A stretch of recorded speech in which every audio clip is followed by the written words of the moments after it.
प्रवेशाचा गेटवे या आमच्या खास कार्यक्रमामध्ये पुन्हा एकदा आपल्या सगळ्यांचं स्वागत आहे। आज आपण तंत्र शिक्षणातल्या विविध क्षेत्रांविषयी चर्चा करणार आहोत आणि यासाठी आपल्यासोबत आहेत तंत्र शिक्षण मार्गदर्शक मनोज देशमुख सर आणि याशिवाय सकाळ माध्यम समूहाच्या शिक्षण विभागाच्या सीओओ डॉक्टर अपूर्वा पालकर।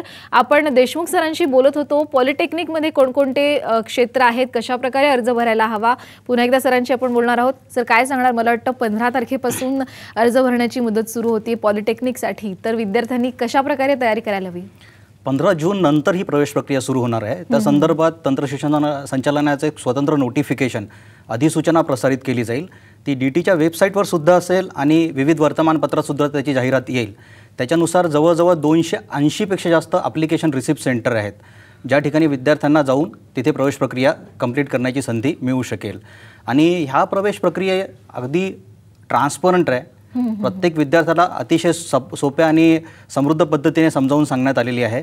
तर ह्या 280 पैकी कुठल्याही सेंटरवर जाऊन त्या विद्यार्थ्यांनी प्रवेश अर्ज घ्यायचा। तिथे त्याला ॲप्लिकेशन आयडी मिळतं आणि त्याच्यामध्ये एक ॲप्लिकेशन किट असते, जिथे त्याची पासवर्ड आणि सगळ्या गोष्टी त्यामध्ये दिलेल्या असतात। तर त्याच्या अनुषंगाने त्यांना ऑनलाईन अर्ज करायचे आहेत।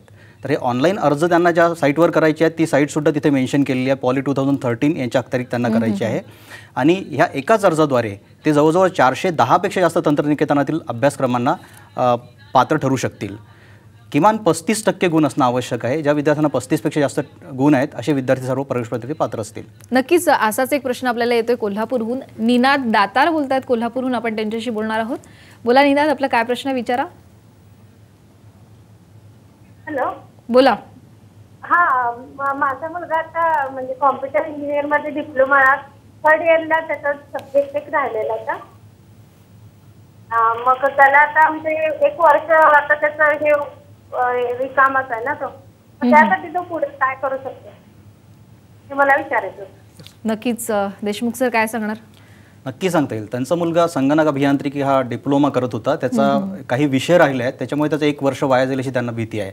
तर त्यामध्ये त्यांनी जे प्रोफेशनल कोर्सेस असतात त्यांनी त्याच्या शिक्षकाशी जर चर्चा केली तर ते सांगतील त्याचा कल काय किंवा तो कशा विषयामध्ये त्याला गती आहे, या सगळ्याचा अभ्यास करून त्यांनी जे प्रोफेशनल कोर्सेस असतात की ज्या नॉन कन्व्हेन्शनल इन्स्टिट्यूशन्स वगैरे रन करतात, NIIT किंवा ॲप्टेक किंवा तद्वत संस्था ज्या रन करतात तसे अभ्यासक्रम त्यांनी करावेत आणि पुढील वर्षी तो थेट द्वितीय अभ्यासक्रमासाठी पात्र ठरू शकेल। नाही, पण हा मला वाटतं बऱ्याच विद्यार्थ्यांचा हा प्रश्न असतो की केटी लागते किंवा वर्ष काही कारणामुळे वाया जातं, मग अख्खं वर्ष काय करायचं। तर मला वाटतं हा विद्यार्थ्यांसाठी पर्याय खूप चांगला आहे की अशा प्रकारे कुठले टेक्निकल कोर्सेस त्यांनी करायला हवे, ज्याचा त्यांना मला वाटतं फायदाही नंतर होईल। आपण मला वाटतं प्रवेश प्रक्रियेविषयी बोलत होतो की 15 तारखेपासून सुरुवात होतीये, तर आता विद्यार्थ्यांनी पुढे काय कशा प्रकारे पावलं उचलायला हवी? बरोबर, त्यांना आपल्याला हे सुद्धा सांगता येईल की नामांकित संस्था सुद्धा त्यांच्या कंटिन्यूइंग एज्युकेशन प्रोग्राम रन करतात। अगदी IIT मध्ये सुद्धा असे अभ्यासक्रम उपलब्ध आहेत की जे विद्यार्थी 10वी 12वी उत्तीर्ण आहेत यांच्यासाठी सुद्धा असे अभ्यासक्रम असतात।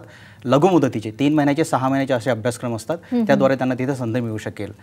अगदी बरोबर आहे। पण मुळात कसं आहे की ज्यावेळी एखादा अर्ज भरायला विद्यार्थी जातो पॉलिटेक्निकसाठी, कॉलेजच कसं निवडायचं हेच बऱ्याच विद्यार्थ्यांना कळत नाही, तर याबाबत काय सांगणार?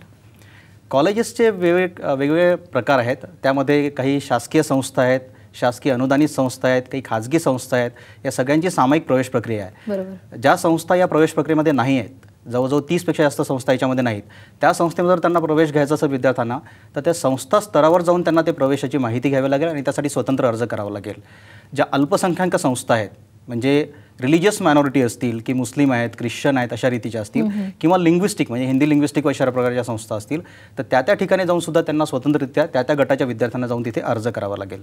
नक्कीच ज्यावेळी आपण म्हणजे कुठलाही विद्यार्थी अर्ज करायला जातो, एक मुख्यत्वे तिकडे असं पाहायला मिळतं की एडेड जागा असतील, अनएडेड जागा असतील, यातला फरक अनेकांना कळतच नाही। मग फीजमध्येही तोच डिफरन्स पाहायला मिळतो, तर हा जरा फरक स्पष्ट करणार? साधारणतः शासकीय संस्था आणि शासकीय अनुदानित संस्था यामध्ये शुल्क जे आहे, शैक्षणिक शुल्क अतिशय नाममात्र असतं, कमी असतं।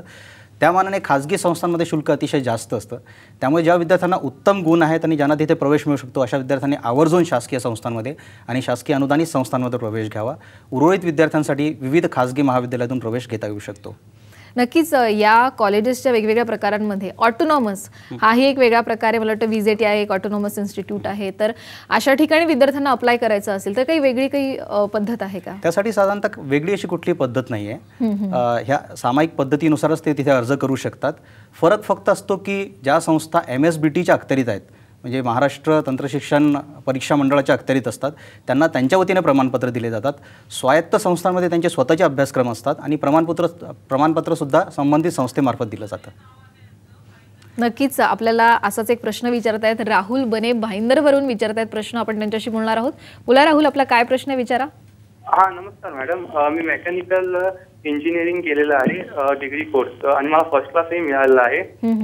तर MBA वगैरे आपल्याला काही स्पेशलायझेशन कोर्सेस करता येऊ शकतात का, जसे की वेल्डिंग, पायपिंग, HVAC असे स्पेशलायझेशन कोर्सेस करता येऊ शकतात का? आणि असे कोर्सेस आपला गव्हर्नमेंट इन्स्टिट्यूट मधून करता येतात की प्रायव्हेट इन्स्टिट्यूट मधून? आणि अशा कोर्सेसमुळे समजा एखाद्या कंपनीमध्ये आपल्याला नोकरी जर लागली तर आपली ग्रोथ सीमित राहते की आपल्याला पुढे काही स्कोप असतो? नक्कीच मला वाटतं मॅडमचा विषय हा नाही. MBA विषयी मला हे सांगावंसं वाटतं की MBA हे मास्टर ऑफ बिझनेस ॲडमिनिस्ट्रेशन आहे. म्हणजे तुम्ही टेक्निकली क्वालिफाईड ऑलरेडी आहात. तुम्ही बेस जो आहे तुमचा किंवा कोर फंक्शनल एरिया हा मेकॅनिकल इंजिनिअरिंग ऑलरेडी हा बेस तुमचा बिल्टअप झालेला आहे. आता याच्या व्यतिरिक्त MBA प्रोग्राममध्ये बिझनेस कसा करावा किंवा बिझनेसचा मॅनेजर कसा व्हावं, this is what we train in the business administration courses and programs. Therefore welding किंवा दीज टेक्निकल एरियाज आपण मास्टर्सच्या याच्यामध्ये विचार करायला लागलो तर I think there is our thought process is somewhere going wrong way. I think that the student need to really understand very specifically कि MBA हा जो अभ्यासक्रम आहे हा प्रोफेशनल कोर्स आहे for a person to become a manager, from manager to an administrator and administrator to a leader. आणि आपण जर का असा रोड मॅप आपल्यासाठी ठरवला असेल तर I think MBA is the right kind of a course और a program even for a technically qualified person. नक्कीच MBAचा विषय निघाला म्हणून त्याला लागूनच मला एक तुम्हाला प्रश्न विचारायचा आहे. MCA कडे सुद्धा विद्यार्थ्यांचा खूप कल असतो, तर MCA विषयी जरा सांगणार का? यावर्षी थोडासा बदल घडलेला आहे MCAच्या ॲडमिशन प्रोसेसमध्ये. MCAच्या ॲडमिशन प्रोसेसमध्ये ज्या स्टुडंट्सने BSc कम्प्युटर सायन्स केला आहे किंवा BCA किंवा कम्प्युटर BCS हे जे 3 अभ्यासक्रम त्यांनी ग्रॅज्युएशन लेवलवरती केले असतील तर त्यांना डिरेक्ट सेकंड इयरला ॲडमिशनची संधी उपलब्ध आहे. आणि DTच्या साईटवरती जेव्हा ते फॉर्म भरतील तेव्हा they can opt for both. They can opt for a option form for direct first year admission or for a direct second year admission. आणि based on the criteria given आणि मेरिट त्याच्या बेसिसवरती मुलाला ते college मिळू शकतं. से for example एखाद्या स्टुडंटनी first preference VJTIला second इयरसाठी दिला असेल अँड सेकंड प्रेफरन्स VJTIला फर्स्ट इयरसाठी दिला असेल. So then based on his merit list he might get even a first year VJTI. तर हे महत्त्वाचा चेंज आहे आणि हा ऑप्शन फॉर्म आल्यानंतर मुलांना हा बदल कळू शकेल. नक्कीच असाच एक प्रश्न आपल्याला पॉलिटेक्निक विषयी येतोय. सुशांत आवळे आपल्याशी बोलतात, आपण त्यांच्याशी बोलणार आहोत. बोला सुशांत, विचारा आपला प्रश्न. हॅलो. बोला. हॅलो. बोला, आपला आवाज आम्हाला येतोय. हा, मी डिप्लोमा फर्स्ट इयरला 2 वर्षापूर्वी ऍडमिशन घेतलेलं होतं. हॅलो. हा बोला बोला, आपला प्रश्न ऐकायला येतोय, बोला. हा, डिप्लोमा मी ऍडमिशन घेतलेलं होतं आणि 2 वर्ष इयर डाऊन झालेला आहे. अच्छा. हॅलो. हा, तर डिप्लोमाला ऍडमिशन घेतलं, 2 वर्ष पुन्हा गॅप. 2 वर्ष इयर डाऊन झाले. मला आता डिप्लोमा करायचा नाही आणि कॉलेज कागदपत्र देत नाही. आमची सगळी जी कागदपत्र जमा केलेली आहे ती देत नाही आणि पैसे 2 वर्षाची फी भरात तरच कागदपत्र देणार. अच्छा. नक्कीच या संदर्भात काय करिअर ऑप्शन असू शकतात आपण सरांना विचारणार आहोत. सर काय सांगणार, असे अनेक विद्यार्थी आहेत, पुन्हा तोच प्रश्न, गॅप आहे, आता काय करायला हवं? नाही, त्यांच्या संदर्भात सांगता येईल की त्यांनी जर 2 वर्ष ते डिसअलाउड झालेले असतील, म्हणजे त्यांना टर्म्सच त्यांची ग्रांट झालेली नसेल तर तो प्रश्न वेगळा असेल. आणि आता त्यांना परत जर तिथेच ॲडमिशन घ्यायची असेल तर MSBTच्या नियमाप्रमाणे त्यांना तिथे ॲडमिशन मिळू शकेल. त्यांचे किती विषय राहिलेले आहेत आणि इतर बाबी त्यांनी स्पष्ट केलेल्या नाहीत, परंतु ते जर त्या विभागाच्या तंत्रशिक्षण सहसंचालकाकडे गेले तर ते निश्चितपणे त्यांना मदत करतील. करेक्ट. असाच खरं तर बऱ्याच विद्यार्थ्यांना प्रश्न असतो की 10वीचे पास विद्यार्थी असतील त्यांना तर ॲडमिशन मिळून जातेच, पण अनेकदा अनुत्तीर्ण विद्यार्थी असतात, त्यांना जर तंत्रशिक्षण क्षेत्रामध्ये यायचं असेल, अभ्यास करायचा असेल तर त्यांच्यासाठी काही वेगळे ऑप्शन्स आहेत का? त्यांच्यासाठी व्यवसाय शिक्षण मंडळाचे अभ्यासक्रम असतात.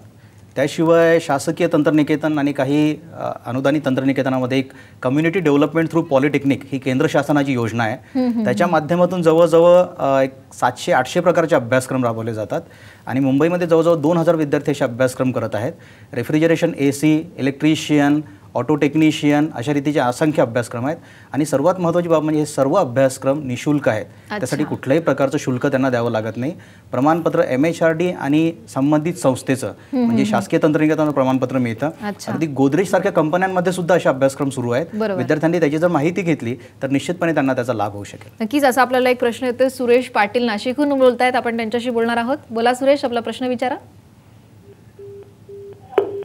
मला वाटतं काही कारणामुळे त्यांच्याशी आपला संपर्क होऊ शकत नाहीये. आपण पुन्हा अशाच काही तुमच्यासारख्या विद्यार्थ्यांशी बोलणार आहोत आणि सगळ्या तुमच्या प्रश्नांची निरसन जे आहे या शोमध्ये आपल्याला होणार आहे. इथे घेणार आहोत एक छोटासा ब्रेक. पाहत रहा साम TV.